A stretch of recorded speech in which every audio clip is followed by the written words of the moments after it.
It's working.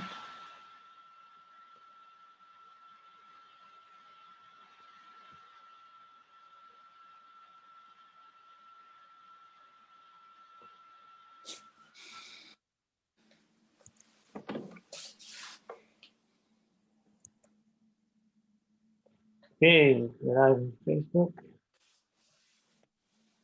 That's all working, all fine, great.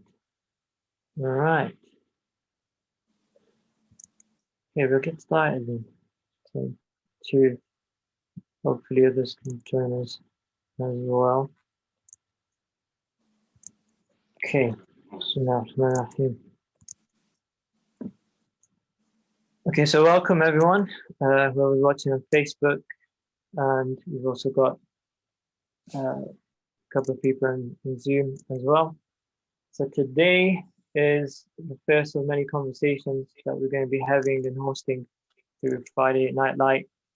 In the past, we've spoken about sex before marriage, we've spoken about homosexuality, we've spoken about gender relationships, various different topics through our forum that we have every Friday night, where we have open discussions with all sorts of individuals, try to learn from each other, have an opportunity for reflection, an opportunity for learning, an opportunity to also engage in some form of meditation, as well as Islamic learning. Today, we have the honor of hosting Olumide Rahman, Lawal, who I believe is from London. Is that right? Yeah. You were recently in Egypt. I spent over a year in Egypt studying. Yeah. I came back August 23rd. I went there for a nice holiday, did some studies in Arabic. It was a beautiful experience. Was it Cairo that you went to? Yeah, I went to Cairo. All right, good. I was there for over a year, and one hell of an experience. So we'll start off with really your story. Like, how did you get into this current mentorship that you offer, this coaching? What's your story? Yeah, sure. Basically, during my profession, I used to be a teacher. I was a TA. I was in education for quite a while. I was actually mentoring kids more on the emotional side in terms of anger management, anxiety, suicidal thoughts. I was doing that, and there was kind of no background, no training. And over a number of years, I found out, I kind of built my own systems, my own strategies, and programs that I was giving these kids. And when I went into secondary school, the issues diversified. And then, it led on to some individuals in my community that had addictions, especially I started to work with adults in the Muslim community, and, it was rife with addiction. Now, I always had that passion for coaching and mentoring, and I realized I was actually better than that as a coach and a mentor than I was as a teacher. So I left the teaching profession. I still had this burning desire to coach, to mentor, to support people. And I actually went through a life coach qualification, got qualified, started working with an agency. That agency wasn't great. And then, I employed a coach, and I had a coach for a year. And my coach was telling me, look, you should coach people. You're natural. You should do this. So I started to coach people on marriage and all different things. But the issues that I found that I could get very, very powerful results in was addiction and generally overall people's well-being, their stress management, anxiety, procrastination, all these issues that actually they lead on to addiction, because addiction is just essentially a coping skill for life. Now, when I wanted to then establish a business, I looked for a business coach. And, at that time I was coaching anybody, anything, any topic that was fine. And he said to me, look, I know hundreds of coaches, and no one really is doing pornography, sex addiction in the Muslim community. So you know what, do that. And I thought, okay, fine. And I started to really put myself out there as a porn coach and a sex recovery coach. And I'd been dealing with people in addiction, cocaine, drugs, and supporting them for years. So, but you know, sex addiction was there, and I started to specialize. And that was when I started to get people a lot of results. Was when I started to understand sex addiction inside out, because I was dealing with it every single week, every other day, different story, different continent, but it was all the same. You know, what they needed to get out of it, how they got into it was always the same. You know, usually a friend showed it to them. You know, I heard stories of people even in a mosque that have been shown pornography. You know, some extreme stories I've also heard of people with, you know, being raped and things like that. But generally, it was all similar. So after a while, you observe patterns, and you can produce predictable results for people. And then since then, it's just expanded, and now, like I said, people from every continent, you know, I connect with on this topic. Great. So you've mentioned a couple of things there, you know, in the transitions. There's a lot of, so almost as if you're describing, there's a lot of commonalities between varying degrees or variant disciplines or variant forms of addiction. So you've got on one hand drugs, right? So you've got drugs addiction, you know, cocaine or whatever it is. Then you're describing sex addiction. Is sex addiction the same as porn addiction, or is it different? They're different. They're different in terms of sex addiction can present itself on its own, or it can become an escalation from pornography. Right. Some people just stay as porn addicts. Some people then, after a while, they want to physically replicate what they've been viewing, and they go into sex addiction, especially with escorts. However, the issues in all addictions generally are very, very similar. You know, some of them are slightly different in terms of treatment. If you talk about drugs, and somebody's on the hardline drugs and taking cocaine and morphine and all these other things, they might need also some outside assistance with scaling down their dosages. But sex addiction and pornography addiction, yeah, they're very, very similar in how I treat them. Maybe one or two adjustments, but very, very similar. One of the things that I've seen in my research is you've got a couple of different camps within this area. So you've got a camp that claims that pornography usage is an addiction. You've got another camp that says it isn't. It actually is an addiction. Both of them are backing it up through studies in emotional neuroscience. So one of the proponents on the side that says it's not an addiction actually is being chased down right now and being threatened to be killed by fanatics. She's I don't know if you've heard of it, Nicole Pross, I think her name is, doctor in America. She was one of the first ones, I think, back in 2013 that said it wasn't. I didn't know much about her, but it turns out that she's actually in favor of masturbation, in favor of all these different stimuli. What do you think about that?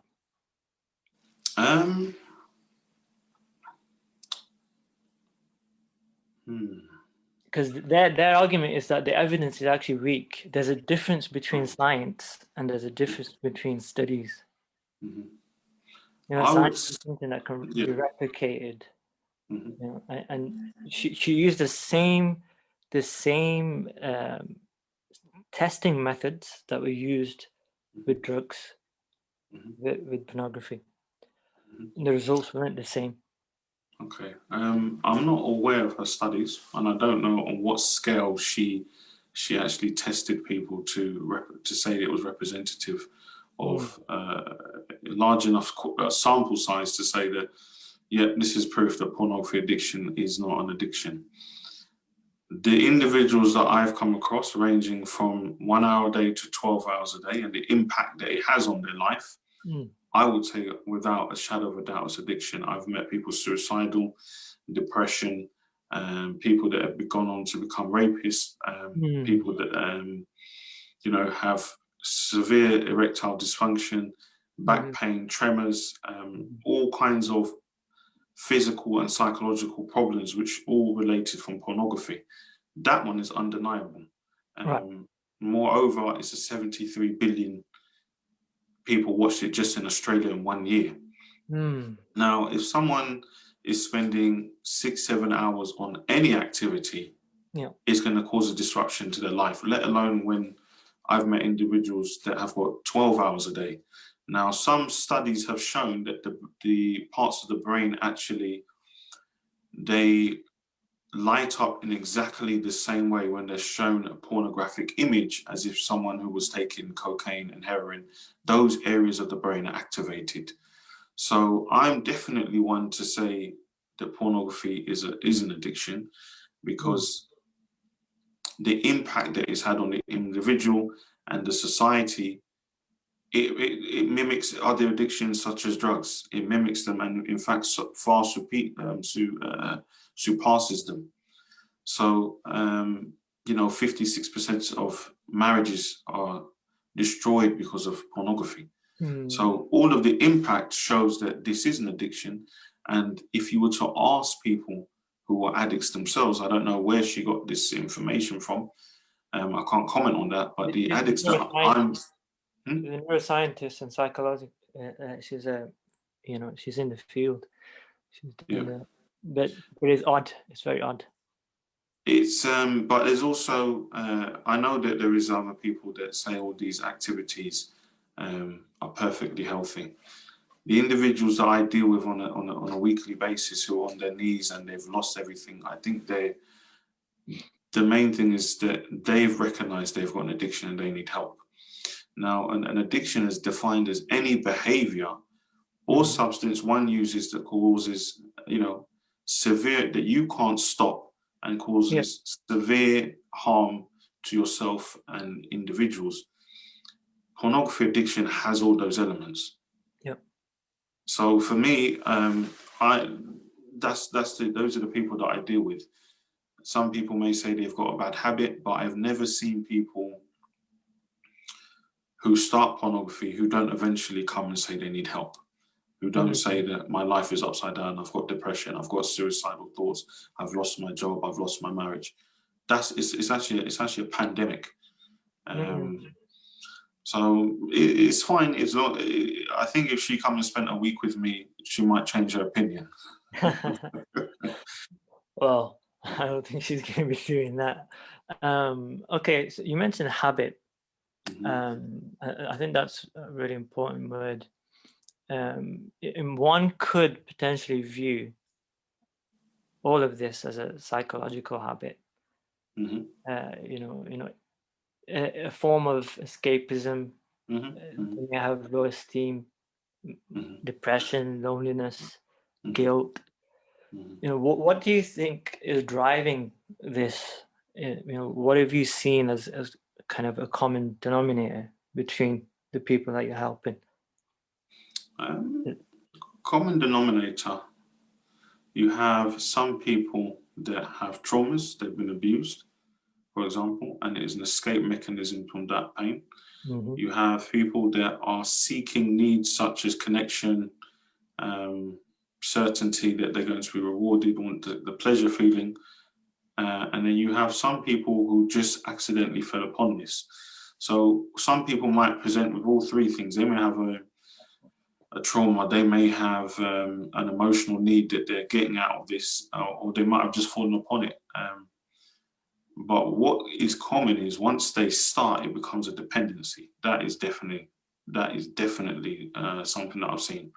And another thing that is very common between them is it becomes a coping skill. They use it when they're stressed, they're angry, they're lonely. They want to even reward themselves for doing something good. They go to pornography. So it becomes a coping skill and a mechanism, and a dominant mechanism for escaping reality as well. Right. So there are kind of major kind of dominant influences really from their background and the way that they are kind of mentally. So in terms of those people that sometimes gravitate towards addictions when from a younger age, you have often that they have a very dysfunctional family, you know, maybe father's mother's absence. You will find their other brothers and siblings have got addictions, you know, very traumatized upbringing. Now, a lot of research has been done on people that have been exposed to trauma. It doesn't have to be abuse. It could be divorce, for example. It could be someone leaving. It could be bullying. That the brain itself doesn't grow in the same way. So they have an abnormal response to stress, and they can't cope with high levels of stress as easy as those people who didn't go through a trauma. Therefore, they are more likely and probable to have an addiction of some sort to cope with that higher level of stress. So dysfunctional families, 110%, is a good, strong indicator someone will have an addiction, and whichever one they gravitate to first might be the one that they start with. I know people that they're gambling addicts because that was what they got first, but the other siblings are porn addicts, the older siblings are sex addict, the other one there is an alcoholic. So in this day and age, with porn being so accessible, it seems that's one of the reasons why people get to pornography first. However, usually the first addiction most people have is sugar. Sugar? Yeah, it is. Yeah. Okay. Our parents say, "Oh, he's up feeling upset, give him a lollipop." Right, yeah. The first way of escaping. And in fact, they did a study with mice, and they gave mice morphine, and they were drinking it. But when they introduced sugar into the same cell, the mice preferred sugar to actually morphine. So sugar also triggers the addiction cycle in the brain. So it's one of the first addictions that most people don't realize they may have. And a lot of people that come to me, they have this relationship between junk food and emotional eating and pornography. Usually side by side, they have it. Right. Now, though, we've got kids growing up with both devices. Arguably a three-pronged issue: junk food, devices, and sugar. All of them. So it's an even deeper issue. Okay. Obviously, myself as somebody from more religious background and also teaching people and also encouraging and a coach in memorization, I get a lot of people who message me or email me privately about this issue. And you don't know really how to navigate it. You know, there are a lot of different programs now that are popping up, Muslim coaches or groups, anonymous groups that are led by Muslims that are trying to deal with this and tackle it. But one of the things I've found is that a lot of these individuals, they want to do it alone and try and tackle it alone because it's got that stigma. You're going to be called out. It's difficult to speak about it. What would you say to those types of individuals? I'd say that I say that the longer that you stay alone and you're in isolation, the longer you prolong your suffering. Pornography has two strong pillars. Yeah? One of them is isolation. It's just because it supports the pornography. You're going to watch pornography alone. The more isolated you are from everyone else, the more you will lean on pornography to get that need of connection and manage your life. And number two, being anonymous. Yeah? You have no trace of what your activities are online. So once you break that first pillar of isolation, thinking you can do it on your own, you are halfway to getting out of the addiction. And what I would say is you need to reach out to people that are qualified, because the reality is if you go and tell people in the community, especially Muslim community, they will think there's something wrong with you. You know, why don't you have more fear of Allah? And actually, the whole makeup of your brain is completely different to somebody that doesn't have this addiction. This is a long-term, lifelong condition that needs to be treated by people who know how to treat it. If you had managed to get out of this on your own, you would have done it already. There's some things you can do on your own, like tying your shoelace, and there's other things like lifting, I don't know, a truck you might need 10, 20 people for. Addiction is one of those things, it will slowly crush you, particularly porn addiction. I probably can count on one or two fingers those people I found out of hundreds who managed to do it on their own. Every other person, they have a support team. Yeah. It's the same case with the memorization of the Quran, right? A lot of people want to do it alone without a teacher, but the majority of us can't do that. Not everybody's capable of doing that. You know, we're not wired to, as human beings, we're social, and things that are done together. Together is stronger. You know, two is better than one, three is better than two, and so on. So, how do we actually recover? How do we move on? What's the process? What would you tell me? Let's just say, for example, I'm an individual that's suffering through it. What are the steps that I need to go through? I can't tell you What the pillars? Okay, I can tell you what the pillars of recovery are. Yeah. The first thing is you need an incredible why. You need an incredibly strong reason why, because you're going to have days when the urges are going to be strong. You're going to have days when you relapse. You need something, a reason that's going to promote you to keep going, because it is a long journey. Number two, you need a mentor. Yeah? Something that can be done in 6 months or 90 days, you will spend 10, 20 years doing it by yourself. You need a support team. You need other people who are also addicts to understand how you operate, your thinking pattern. You can't get that from somebody who's not an addict. They won't understand you, and they may in fact shame you. Number four, you need boundaries in terms of electronic boundaries. All your devices need certain type of filter system, and not just any filter system, one which sends reports to other people. Yeah, so a lot of addicts, they set up filters on their own. The urge comes, then they take the filter off. So they're relying on their own willpower. Yeah. Number six, very, very pivotal, is you need to start looking at self-care. The very first pillar of self-care is sleep routine. I can tell you now, if you mess up your sleep routine for even 1 or 2 days, the third day you'll relapse. So that has to be put in place. Okay. There is reliance on Allah, how you put the Islamic touch on there, how you depend on Allah to help you, you know, du'as, adhkars. There's a whole system, but that is the bread and butter of it, 6, 7 things that you need. And every person that I've ever seen, Muslim or even non-Muslim, they have these elements in there, you know. Yeah, there was a brother. So the Friday Night Light, right? The Friday Night Light, the program that we have.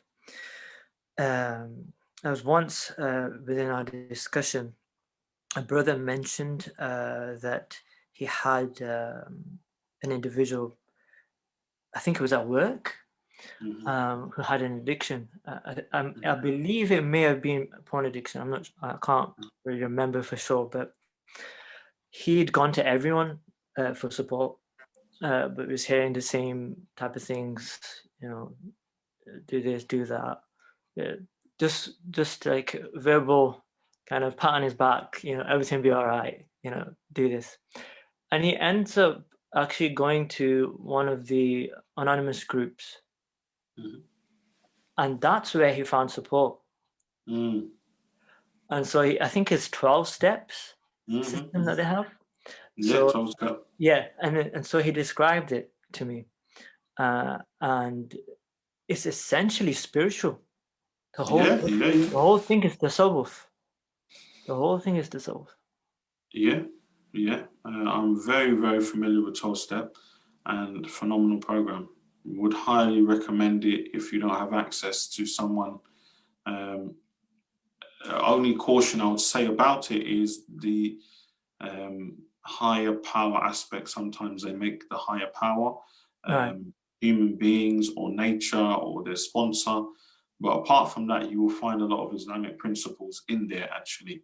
Yep. You'll find they'll talk about relying on not your will and relying on God. Yep. You'll get support, you'll get a sponsor.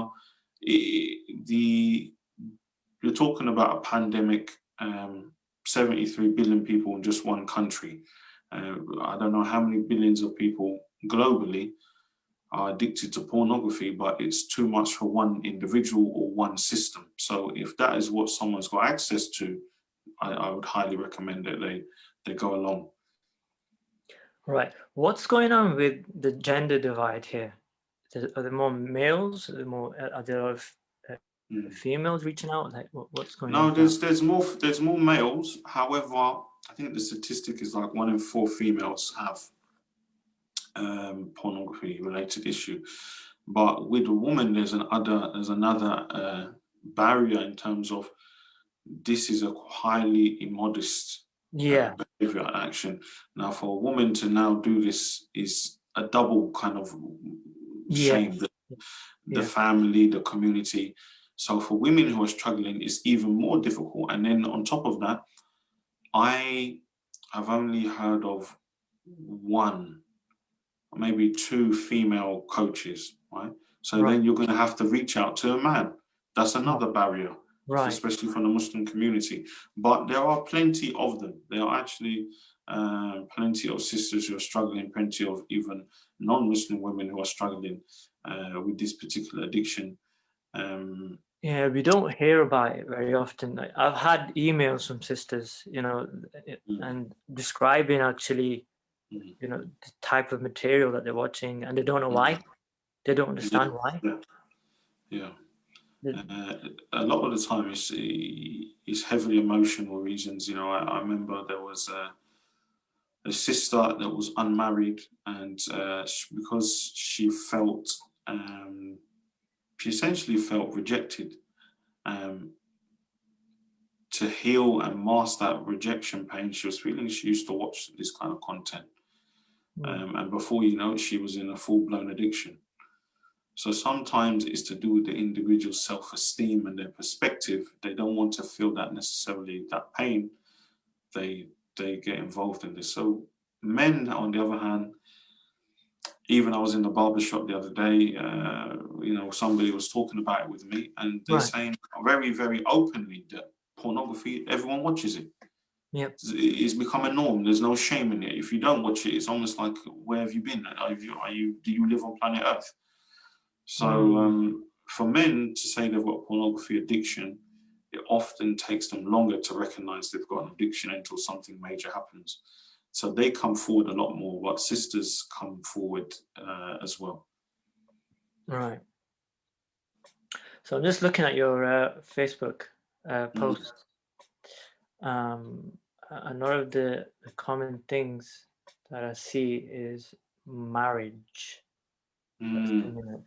mhm, mhm, So from what I've seen, you'll have probably, I don't know whether you'd agree, but I'm sure you'd expand on it, but what I've seen is that you have a group that are addicts, but they don't mention it to anyone, and they get married, and then it comes out that they had this, and it destroys that marriage.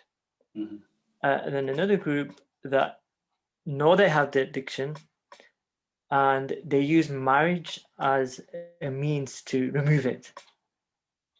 Is that pretty much it, or is it another group? No, that really is it. Some And is people that are the unaware. right approach as well? Is that the right approach? No, the approach is you need to deal with this before you get married. That's the only approach. If you've got pornography addiction, you need to deal with it before you get married. I've seen people walk into marriage with an addiction, and their wife becomes an addict with them. Oh God. You know, their wife, and then the marriage is they're both watching it in separate rooms. They used to watch it together, and then they started watching it into separate rooms. But that is one of the worst cases. But normally what happens is the man will watch pornography on his own, and he will ignore all the rights of the sister. I know brothers who have lost their home because of pornography addiction. You know, they've almost beaten their kids because a lot of times when you have a pornography addiction, you can't manage your emotions. And one of the emotions you can't handle is anger. So you need to fix this first, because it's not a sexual reason that you are having this addiction. Many brothers will find they have a wife, and they have a very supportive wife, and yet they're sneaking off in the middle of the night to watch pornography. So what is that then? Okay. Right. You know, why are you going beyond escorts and etc. if you have a wife? So it's to do with the other underlying issues, the unresolved emotional issues, the self-esteem issues, the anxiety, the stress, all these other things, the traumas, they need to be dealt with. Because once you have a wife, that doesn't stop you receiving anxiety. Can you manage anxiety? Can you manage stress? Do you have healthy ways of entertaining yourself, which doesn't include pornography? All of those questions will still be questioned when your wife isn't at home. Will still be there. Marriage can assist you, definitely, but you need to have a very solid foundation before you then take on the added responsibility, the stress, and all the challenges that come with marriage.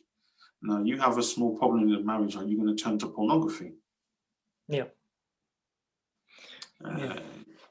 So I have that all the time. Brothers come and tell me, brother, I think I should just get married. Well, okay. How many times are you acting out in one day? 7.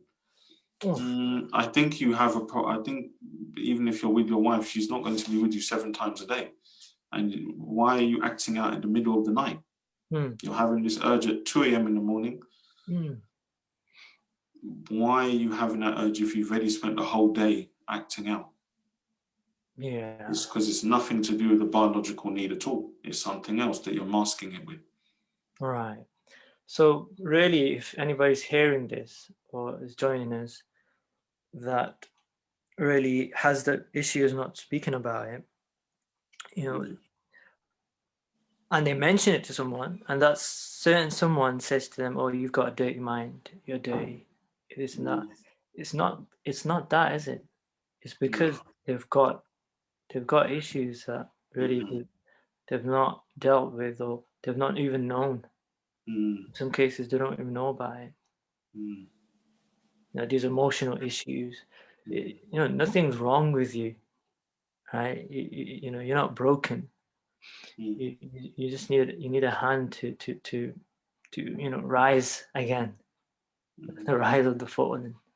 You know, I think that's important as well as a message that really has to go out. You know, these individuals, they feel as though, you know, they're different, they're dirty. You know, they're some sort of animals. But also, you know, at the same time, you mentioned controlling devices, right? I was recently teaching in a class, you know, before the lockdown, before COVID, And one of my students took out his phone. I was like, "What are you doing?" And he goes, "I just got a message. I'm checking it out." I go, "What's so important that you need to check it out?" He goes, "Actually, it's a friend, and he's a porn addict, and I'm getting his screenshots. I'm his accountability partner." I said, "What? What's that? Never heard of it.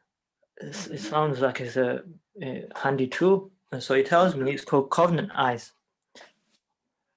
And I said, "Okay, how does it work?" So he described it.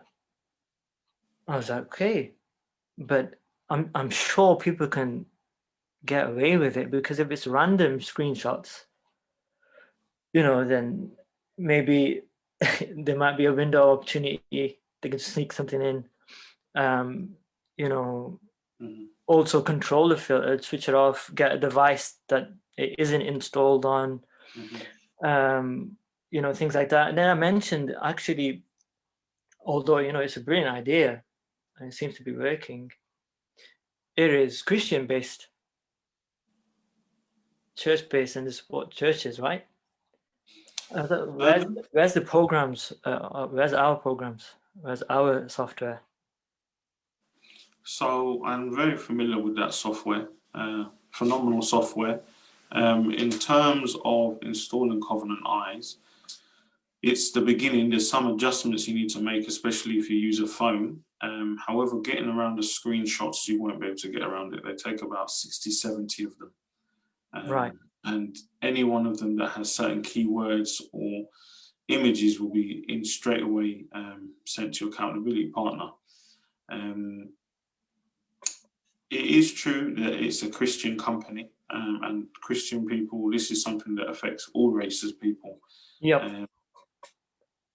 However, I think you can use it. I think it's very beneficial to use it in terms of it fulfills a function.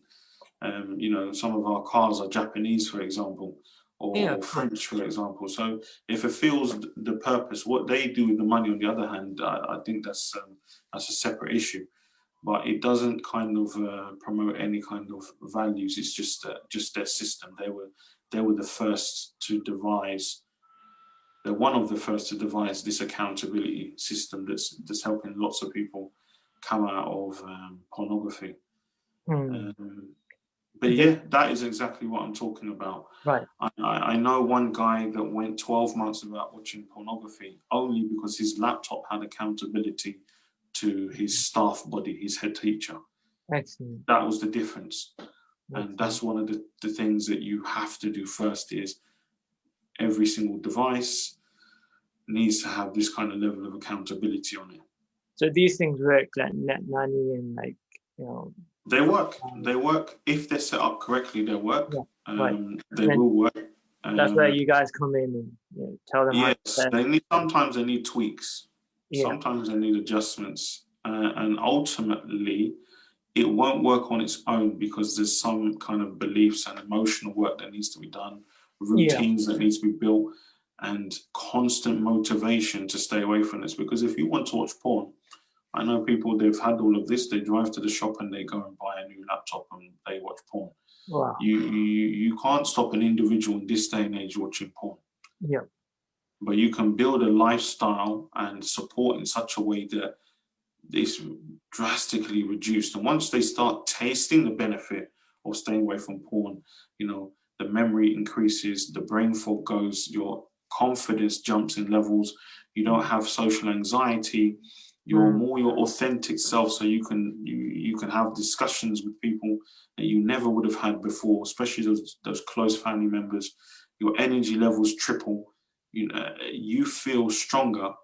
Once you start tasting that, you won't really want to give that up, even if you've got the opportunity. And that doesn't take long to taste. That might happen in the first 30 days, when you start to see someone who you were always supposed to be. Right. It's very important, but people just, because they're not getting the opportunity actually to deal with it or coming out, it's causing these issues. Like, I know, example, an individual, what happened was his internet, the internet provider, they've got a safe mode, haven't they? Something like that. Mm-hmm. That you can you filter everything. So initially, nothing was working. He was trying to go on, and then he found ways to kind of go bypass it. Mm-hmm. So he bypassed it through downloading another browser, using VPNs, and then that got blocked, and then he went through another means, and now there's just like it's like every day a new type of technology is coming out that can just be used. And it's just a constant battle then of blocking things out. For example, we've got blockchain technology now. Now, one thing in blockchain technology is that it's open source. There's no owner. It's decentralized, right? And so you can build your own thing. You can build your own little coconut inside the web sphere and own it. Nobody can interfere. And so one of the individuals that I know, his name's Mubin. He's worked on a browser. He worked on a specific browser based off the blockchain. It's open source. You can develop on it, etc. But it does away with all these different entities, all these marketing, all these various apps. And so I suggested to him to make something that can do away with these things, make it impossible, almost even make devices that are just built on it. So there are, at the same time, as much as there is opportunities to access it, there are people now that are working on, doing the opposite. So that's good news. It's not all doom and gloom. So there are things that are happening, which is great. Okay, I wanted to also ask you a bit about your 12-week program. What is it? Sure. What do you offer there? What's going on there? Yeah, basically, it's a 12-week program. 12 sessions or less you get out of a pornography addiction, help you to build those structures. You get the mentorship, you get the group support that you need, and that will give you the foundation to come out of your pornography addiction. There isn't anything missing that you won't get in that group, in that program. I've seen a lot of programs, I've worked through programs, and I realized there's some basic elements that doesn't matter what program you go on, you have to do. Right. It's nothing. There's no magic. Then it comes down to the issue that we all face, which is consistency. Yeah. There's no magic. In fact, most people, they can come out of an addiction very easily. Now, maintaining it is the issue. And maintenance is easier when you have accountability, you have group support, you have mentorship. Same way like memorizing the Quran. I think everyone can do it. Most people can do it. But keeping it is something else. Yeah. That's it, exactly. So yeah, it's working. I have some people now 7 months clean. Some people that were watching 12 hours a day. We're talking 144, 200 hours in a month. Now clean. So the program works. The only issue is how long does the person want to keep it up for? If they come with this mindset, oh, it's like medicine, I'll take it and my cough will go away, they'll relapse. People do. Right. If they come with the mindset, which I've told people to adopt, that is like diabetes, as long as you stay on top of it, you can have a very wonderful life. As soon as you think you can go back to eating junk food, staying up late, not being careful with your certain boundaries and things in place, you'll go back. And that is the struggle that each individual faces on a daily basis. is to be consistent on being the person that they want to be, not the person they're trying not to be. So whether it's in pornography or it's in HIVs or whatever it is, being consistent and fighting those desires to be lazy and do other things is always going to be a challenge.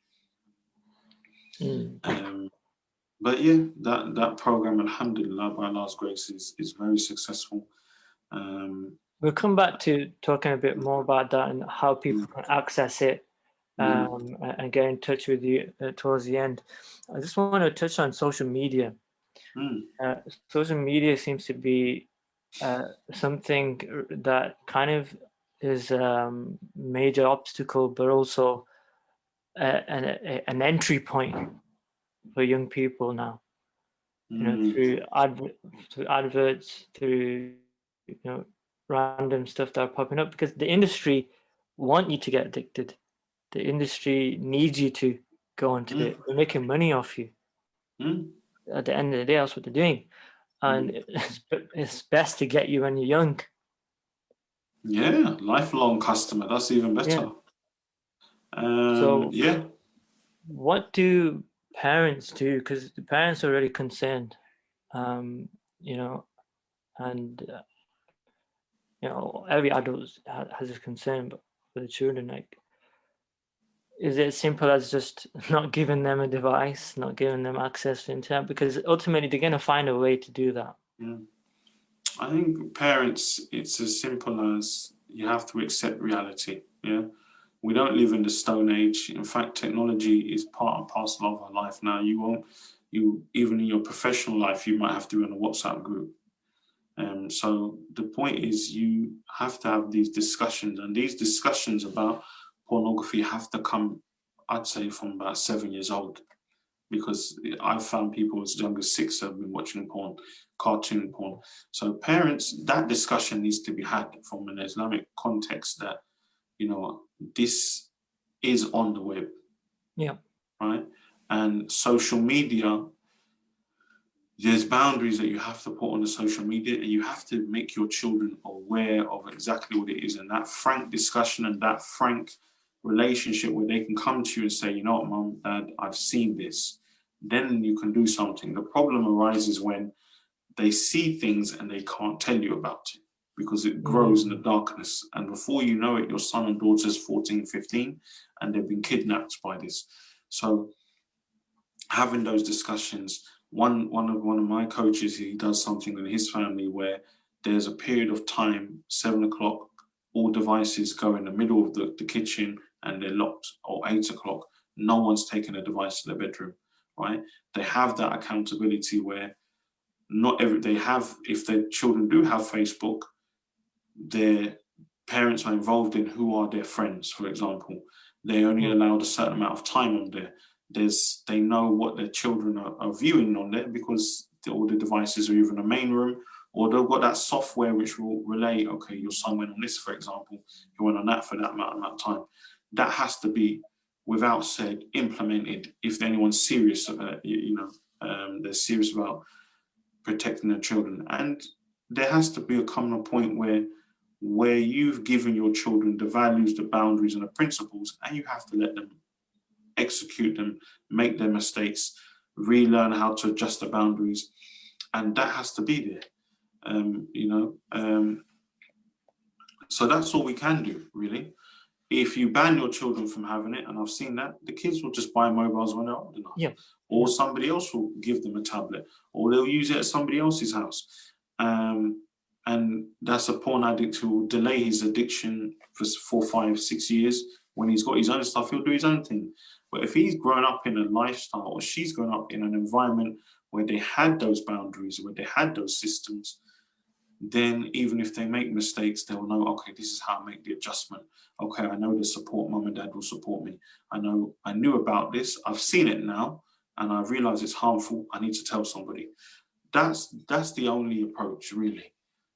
Anything else which I've seen people try hasn't worked. And the opposite extreme of that is just give the kids and everybody, just give them everything with no filters, no conversation, no boundaries.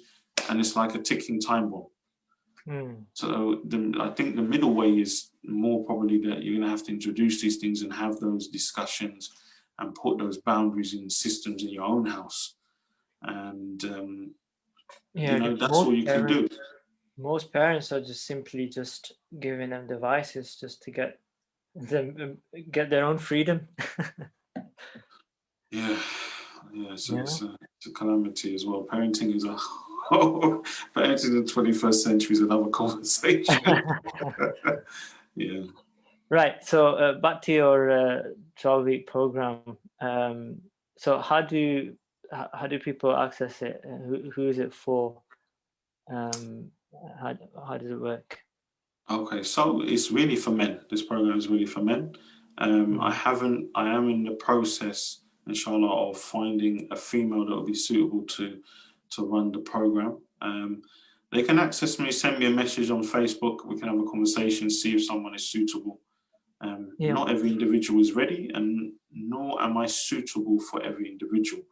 Some people, they come with complex issues in terms of they might have severe mental health issues that they might need to go to somebody else first.